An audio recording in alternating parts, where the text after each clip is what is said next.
Welcome to KXAN News Today. Here are your Tuesday morning headlines. Travis County Commissioners are meeting today, and they're going to talk about a $400,000 plan with the city of Austin dealing with the homeless situation in the county. That meeting is at 9 this morning at the Travis County Administration Building in downtown Austin. Austin city leaders also meeting today to talk about a proposed change to the Austin Animal Center. They include restricting which animals can be released into the community and allowing people to find animals to foster them immediately. That meeting is also at 9 this morning at City Hall. All clear at Texas State University this morning after university police say they received reports of a bomb threat. They did evacuate 5 buildings out of an abundance of caution, but those buildings house around 1,300 students.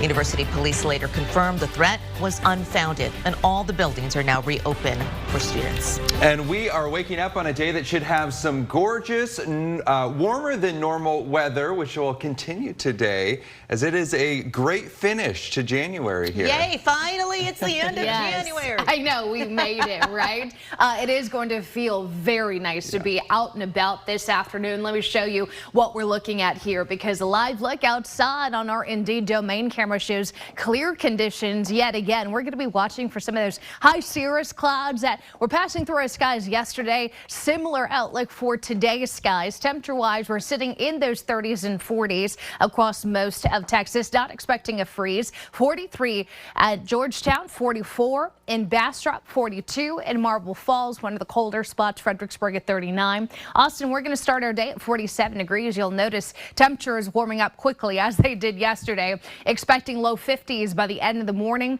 upper 60s by midday. Forecast high 74 degrees. That's 10 degrees warmer than normal for the end of January. Coming up in your first morning forecast, we're going to stay nice through midweek. So now is a great time to get the car washed, get any of those outdoor chores done. We're going to see nice weather all the way through about Friday midday, and then our next storm rolls in. An early look at the timing of rain's return and what some of those rainfall totals could look like. Those details in your first morning forecast. Thank you, Kristen. Help is soon on the way for people dealing with mental health illnesses here in Central Texas, with Austin Mayor Kirk Watson saying the reconstructed Austin State Hospital will be finished later on this spring. Yeah, and as KXAN's Grace Reader explains, still not going to be enough to meet the demand, and that's where the mayor's trying to find some other solutions. For Joy Giles' son, Miguel, often the only access he has to mental health treatment and housing is jail, which is where he's at right now. His mom says he suffers from schizophrenia. And it's doing him no justice.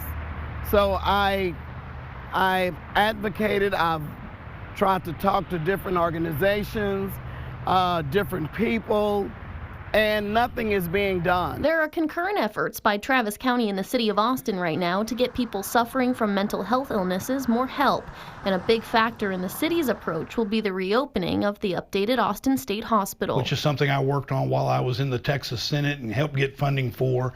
We'll cut the ribbon on that probably in May, and people will be in that hospital right after that. The state allocated more than $300 million to reconstruct the hospital after finding it woefully inadequate. But Watson says the 240 new rooms will go fast, and he has grand ideas about what could go hand in hand, including one about creating therapeutic housing nearby. What that will do is not only better stabilize people that are addressing a brain health issue that are living on the street homeless, but what it will also do is it'll create even more beds at the state hospital. For right now, it's just an idea. Watson hopes a whole bunch of those get brought to the table as the state hospital officially opens up. It's very much in the infancy. Giles hopes the push for more resources continues for families like her who right now feel like they have nowhere to turn. I just feel like a lot need to be done, and it hasn't been done.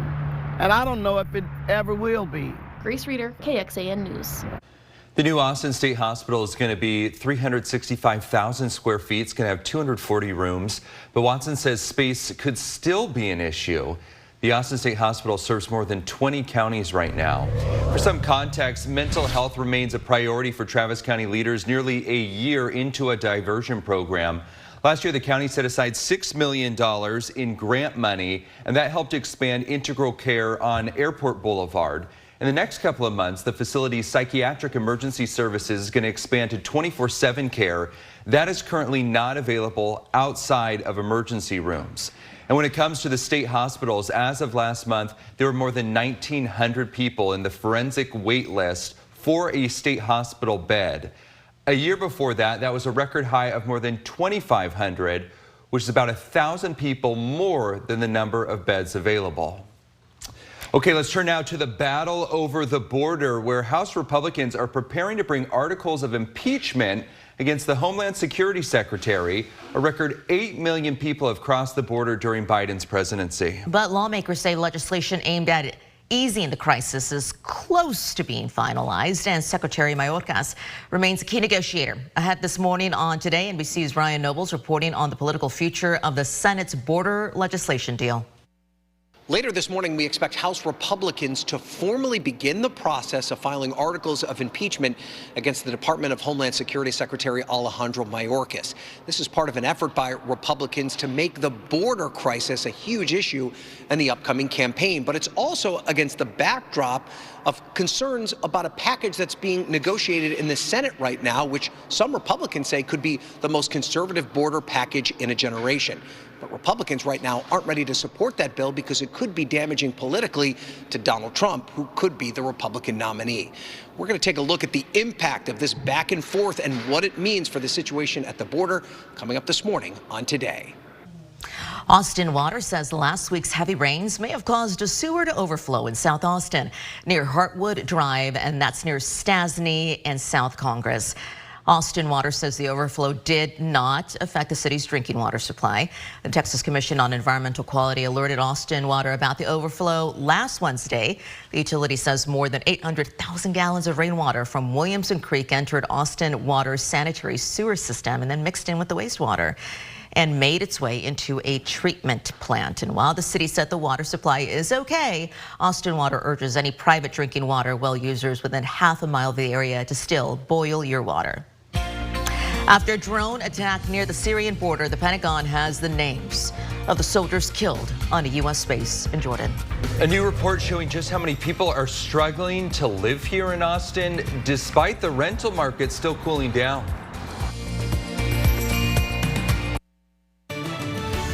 Good morning. This is a live look out from our Indeed domain camera. A little bit hazy out there to kick off this Tuesday morning, the 30th of January. Happy to have you here with us on KXAN News Today. The Pentagon has identified the soldiers killed on a U.S. base in Jordan, and this is after that drone attack near the Syrian border. We know the names are 46-year-old Sergeant William Jerome Rivers, 24-year-old Specialist Kennedy Layden Sanders, 23-year-old Specialist Brianna Alexandra Moffett, and all of them are from Georgia. The President and I will not tolerate attack on U.S. forces, and we will take all necessary actions to defend the U.S. and our troops. That was Secretary Lloyd Austin.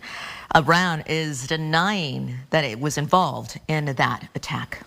Meantime, the White House is considering pausing or slowing some weapons shipments to Israel. That move meant to pressure the Israeli government to scale back its military assault in Gaza. At the direction of the Biden administration, the Pentagon has been reviewing what weaponry Israel has requested that could be used as some kind of leverage. The effort comes after weeks of President Biden and his national security team failing to convince Israeli President Benjamin Netanyahu to dramatically change tactics when it comes to Gaza. A string of car thefts plaguing a local apartment complex for senior citizens. KXAN investigating how police plan to prevent this from happening elsewhere, why they need your help to stop crooks before they strike again. 40 minutes not enough for Texas and Houston. What a battle at Moody. I've got it for you coming up. Good morning, everyone. This is a live look outside on this Tuesday, January the 30th. Kristen has your forecast coming up in just a minute.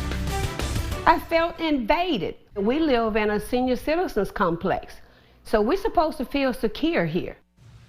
Well, that woman is fearing and she is frustrated. First sharing at the start of the month with us how she feels when KXAN reported on a rash of cars broken into or stolen at a local apartment complex for senior citizens. You see some major damage there. It is a sign of how crime is changing in Central Texas. As we continue to investigate auto theft, we've now learned that the Austin Police Department has a proactive program in place to try and curb these crimes at apartment complexes. The catch, though, is that landlords need to request it. KXAN's Brianna Hollis gives us an in-depth look at the problem and a possible solution. When community leaders surprised Patricia with a trunkload of gift baskets, she was at a loss for words. Y'all got me. I don't get got that often. A local pastor and some community advocates wanted to step in after thieves repeatedly targeted cars at the Maynard 55-plus apartment complex where Patricia lives, damaging some vehicles and stealing others. Police tell KXAN they have a potential person of interest in some cases, but haven't made any arrests yet. Scared tenants say they're still having trouble getting help. We're still not getting there. So to put this crime into perspective, the Austin Police Department investigated nearly 14,000 burglary of vehicle cases over a nearly 2-year period. That comes out to about 22 cases per day. We asked Interim Chief Robin Henderson if there's anything the department can do to curb these crimes at apartment complexes specifically. We have a district representative unit that can go out and do a site safety security check, and they'll go around and look at gates, lighting, and then do a synopsis or a write-up and provide it to actual complex saying, hey, these are things that you can do. According to Daspit Law, a personal injury firm here in Austin, property managers aren't typically responsible for any criminal activity that happens on site, but they could be liable if they don't make any changes after a string of crime happens, or if they don't make any changes after someone reports suspicious or criminal activity. In Austin, Brianna Hollis, KXAN News. Police departments across Central Texas point to a lack of witnesses and video evidence as the primary challenges when it comes to making an arrest in auto theft or burglary of vehicle cases. You can check out Brianna's story online right now for more resources on how to report any kind of crime like this to law enforcement. Check it out at KXAN.com. First warning weather with meteorologist Kristen Curry. Let's begin with a look at clouds and radar. I have a lot of high cloud cover streaming over our area this morning. Those are likely going to be with us for about midday and then mainly sunny as we transition into the late afternoon. These again are high clouds, so we're not talking gloomy skies. We're not talking any chance of rain today. As far as visibility goes, it's looking near perfect from our West Shore home camera, sitting right on top of KXAN studios here. Gorgeous view of our Austin skyline. Temperatures again on the chilly side. Most of us waking up to 40s, 47 right now here in Austin. A couple degrees on either side of that in most locations. You'll notice the temperature change shows the majority of us already up 1 to 3 degrees over where we were yesterday at this time. And I think an afternoon trend is very similar. Yesterday we hit 73. Today I'm going 74. Average is 64. So getting spoiled in the last few days of January with these unseasonably warm temperatures, sunshine, high clouds, winds light out of the west-southwest at about 5 to 10 miles per hour. Here's a look at your forecast highs this afternoon. I'll give you a second to find your neighborhood number. Not a whole lot of range, but man, comfortable is the story today. Those temperatures are going to feel nice, just as nice as yesterday and again tomorrow and the next day, really through midweek. We are going to stay dry with those unseasonably mild temperatures until we start talking rain late Friday into Saturday. We got our next storm system rolling in. This is coming off the Pacific, likely to push on shore once we get into Wednesday here. A little piece breaks off. This is going to be bringing rain and mountain snow to the Four Corners, the Rocky Mountains on Friday, and eventually brings that cold front and that rolling storm system through our area late Friday night into Saturday. That's the timing of some of the best rain coverage and some of the heaviest rain at that. But it's in and it's out. Doesn't stay very long because by the time we hit Saturday evening, dry skies, you're talking plenty of sunshine for your Sunday. Now, how much rain could we see? Anywhere from about 1/4 of an inch to upwards of 1.5 inches in spots. This is going to be able to give all of us a soaking rain, but we got to be careful of some of the flooding risks, especially in our areas east of I-35 where we got hit hard last week. That being said, we have a low risk of flooding being put in place Friday for Central Texas. That comes down from the Weather Prediction Center. We'll probably fine-tune that over the next few days and really narrow in on who's more likely to see some of those nuisance flooding and localized flooding. But in general, this is not a repeat of what we had last week. This is on the lighter side and it's going to be much faster. 7-day forecast, 70s today, tomorrow, and Thursday. Overnight lows far above freezing. By the time we hit Friday into Saturday, you'll notice a lot of this, in fact, most of this will happen overnight, Friday night into the early morning hours on Saturday. That's widespread rain and the possibility of some strong thunderstorms. We won't see much of a cool down behind the cold front. We go from the 70s to the 60s here. Plenty of sunshine, though, Sunday into Monday. And again, overnight lows, I should say, will be far above freezing here in Austin for the next 6 to 7 days. Thank you, Kristen. Austin Energy says it plans to improve communication with you during power outages. The freeze earlier this month caused some problems, and customers complained about receiving timeout messages, which bumped them off the system, and incorrect updates on restoring power. Approximately 40% of Austin Energy customers already signed up for outage alerts. Austin Energy announced it's going to scale up the data limit during high demand times to handle heavy traffic and reduce those timeout messages. If customers get texts falsely saying their power is restored, Austin Energy will ask customers to re-report the outage. And Austin Energy will manually send twice daily texts to provide general updates to registered customers experiencing long duration outages.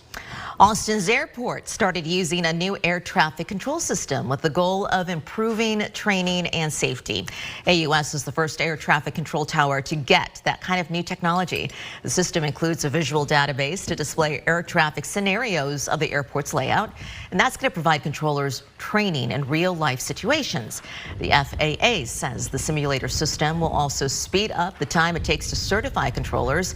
The agency hopes to install the tower simulator systems in 95 facilities across the country by the end of 2025. The Internal Revenue Service is now accepting your 2023 tax returns, and for the first time, some filers in 12 states, including Texas, can use a new direct file pilot program being offered by the agency to help prepare your taxes. The Inflation Reduction Act required the IRS to look at creating a free direct e-filing service to taxpayers. The program offers a step-by-step guide to help taxpayers file their taxes and ask questions about your income, your tax situation. If successful, Direct File has the potential to rival other tax filing services. The program is being rolled out in phases and is expected to be more widely available in March. A new report finds nearly half of renters in Austin are classified as cost-burdened. Researchers say this mirrors what we're seeing nationally. Harvard University released the report just last week, and it reveals almost half of renter households in the metro spent more than 30% of their annual wages on rent and utilities. And while the Austin area's rental market has cooled off a bit, massive cost spikes during the pandemic have outpaced wages. The report also finds the number of low rent units, or those costing less than $600 a month, has also dropped. We do tend to think of Texas in general as being a more affordable place, but because of the composition of the renters who live there and because of what's available, we actually see cost burden rates of about 48% in the Austin metro area. The report also found the homeless population in Texas jumped 12% between 2022 and 2023. The Longhorns are announcing a major milestone. UT Austin, the first university in the state to raise $1 billion dedicated to undergrad and graduate students. The What Starts Here campaign kicked off in 2016, and the university says it increased annual giving from donors by more than 137%. Meantime, the number of students benefiting from donor support has increased nearly 80%. Gifts have gone on to benefit students in the form of things like scholarships and financial assistance during times of crisis, including the pandemic and 2021 winter storm. This is KXAN Sports, brought to you by Thomas J. Henry. Good morning to you. What a battle at Moody Center last night. Longhorns and number 4 Houston Cougars. Texas looking for another win over a ranked team. They got 2 in a row before losing at BYU on Saturday. This would be huge. Cougars sitting there in the top 5. Jamal Shedd on the right from nearby Manor. He leads this Houston team. They were up by as many as 12. 8 at the half. Dylan Mitchell cuts it to 6. And then Dylan Mitchell on the dish from Asmus ties it up. And sold out Moody going crazy. Still more than 10 minutes to go. Longhorns found their offense early in the second half. Dylan DeSue, the 3. Texas goes on a 12-2 run, up 6. Houston calls a timeout. They come out of the timeout, and they hit 3 consecutive threes. That one from Emmanuel Sharp. And just like that, Cougars reclaim the lead. And then it's Mitchell again attacking the basket. Horns up 2.5 minutes to go. And then Texas still up 2. Offensive rebound. Such a big part of the Cougar team. The and one right there. Roberts missed the free throw, so it was tied, and that's how it goes to overtime. And then Texas, first few possessions, struggle offensively. Finally down 3. Max Asmus, tough shot. Contact, bucket with 107, hits the free throw, tied up at 70, but then Houston just pounds it inside. Again, it's Roberts with the bucket. Longhorns down by 2, and Asmus, here's a crazy play. The miss, and then the fight, and then the Cougar rebound. That leads to 2 more free throws. So now Texas down by 4, and that was wild. This wilder. Asmus misses the 3. Mitchell misses the follow. Watch Asmus. Gets hit, throws it up, and they rule that he was fouled shooting 3. So down by 4, 3 shots, 2.4. Hits the first 2. Now they moved it to 3 seconds, by the way. You got to miss that third. That's your best realistic chance. An offensive rebound doesn't happen. Houston gets the rebound. They hit 2 free throws. Shedd celebrates with the family, and a tough loss for the Longhorns. Once again, Texas falls 2 games under 500 in Big 12 play. So now a little extra time with the Monday game, but it doesn't get much easier. They head to TCU on Saturday afternoon. Back to you. Thank you, Roger. For those listening on the KXAN Today podcast, thanks for hanging out with us. Here's what we're tracking at 5. New changes coming to the Austin Animal Center, how it plans to keep dangerous dogs out of your neighborhood.